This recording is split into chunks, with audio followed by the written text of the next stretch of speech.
चला तर मंडळी, आज पाहूयात बदाम कतली कशी बनवायची। तर सगळ्यात आधी मी 200 ग्राम बदाम घेतलेले आहेत, रात्रभर भिजत ठेवलेले आहे।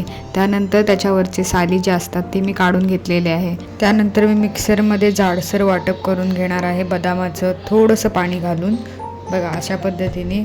त्यानंतर साखरेच्या पाकासाठी मी आरोग्यदायी ऑर्गॅनिकची ब्राऊन शुगर घेतलेली आहे। ही ब्राऊन शुगर शरीरासाठी चांगली आहे, डायजेशन चांगलं करतं आणि ही ब्राऊन शुगर अनरिफाइंड आहे, प्रोसेस नाही केलेली आहे, नॅचरल स्वीटनर आहे ह्यात। आणि ही साखर तुम्ही कोणत्याही पदार्थामध्ये घालू शकता, जसं मी बदाम कतलीमध्ये ॲड केलेलं आहे।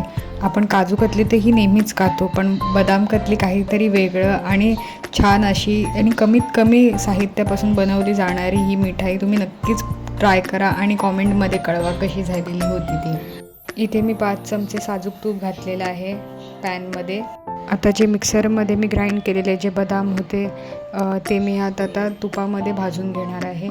आणि मुख्य म्हणजे बदाम ग्राइंड करताना मिक्सरला थोडंसं पाणी घालायचं, थोडंसं, कारण का त्याची पेस्ट नाही बनवायची, कारण का आपण जर का स्मूथ पेस्ट झाली की जास्तीत जास्त आपल्याला भाजावं लागतं आणि ते आपल्याला डबल मेहनत घ्यावी लागते आणि म्हणूनच या किरकोळ गोष्टींची काळजी घ्यावी लागते। बदामाची कतली तर बनेलच हो, पण तुम्ही लाईक, शेअर आणि सबस्क्राईब करायला नक्कीच विसरू नका आपल्या हेल्दी कॉर्नरला। अशा चमचमीत रेसिपींसाठी तुम्ही बेल आयकॉन प्रेस करा, म्हणजे तुम्हाला लवकरात लवकर नोटिफिकेशन मिळेल नवीन रेसिपींची। आपल्याला साखरेचा पाक करताना एकदम मीडियम टू लो गॅसवर करायचं आहे, जेणेकरून ते करपू नये साखर, म्हणूनच। आणि या गोष्टींची काळजी घेतली पाहिजे, कारण जर का साखरेचं पाक जर का पातळ झालं तर मग आपली कतली एकदम पातळशीर होईल आणि त्याचं डायमंड शेप किंवा चौकोनी शेप हे होणार नाही। 15 ते 20 मिनटं चांगलंच असं एकजीव करून घ्यायचं आहे। त्यानंतर आपण बनवलेलं 2 तारीचं साखरेचा पाक ह्यात घालायचा आहे। 10 ते 15 मिनटं पुन्हा एकदा एकजीव करायचं आहे, सगळं एकत्र करून घेऊन चांगलं असं बाइंडिंग येण्यासाठी मिठाईला। आजकाल बाजारात मिठाईसुद्धा भेसळयुक्त मिळते, म्हणूनच घरातून थोडीशी मेहनत घेऊन जर का घरात मिठाई बनवली तर नक्कीच घरच्यांना आवडेल आणि तुम्हालासुद्धा आवडेल। आणि नक्की ट्राय करा आणि आम्हाला नक्की कमेंटमध्ये कळवा कशी झाली होती ती। आता ऑलमोस्ट 15 ते 20 मिनटं झालेले आहेत, तुम्ही पाहू शकता अशा प्रकारे एकजीव झालेला आहे पाक आणि बदाम। एकजीव करताना त्यातले जे लम्स असतात ते सगळे निघाले पाहिजे, कारण जर का लम्स राहिले तर मग प्रॉपर बाइंडिंग नाही होणार आणि कतली पांढरी दिसेल। आता ऑलमोस्ट रेडी झालेलंच आहे, तर मग आता बटर पेपरवर थोडंसं साजूक तूप घातलेलं आहे, त्यावर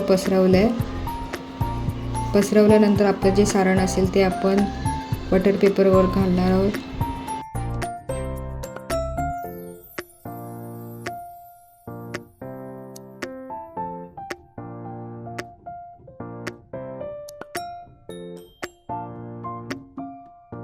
इथे तुम्ही चमचा किंवा स्पॅच्युलाचा वापर करू शकता, चांगला असं चौकोनी शेप देणार आहोत स्पॅच्युलाच्या मदतीने किंवा चमच्याच्या मदतीने। आता वर बटर पेपर लावायचं आहे आणि लाटण्याने थोडंसं सगळीकडे हळूहळू तर लाटायचं आहे, म्हणजे एकदम जोरात नाही लाटायचं, जशी चपाती लाटतो तसं एकदम हलक्या हाताने लाटायचं आहे, एक समान झाली पाहिजे म्हणून। त्याच ह्याच्यामधून आपल्याला पातळ लाटायचं आहे एक साईडने। तर तुम्ही शेप कमी केलेला आहे, तुम्ही पाहू शकता मऊ लुसलुशीत झालेली आहे आपली मिठाई। तुम्ही मिठाईला हवा तसा आकार देऊ शकता, डायमंड शेप देऊ शकता किंवा चौकोनी शेप देऊ शकता।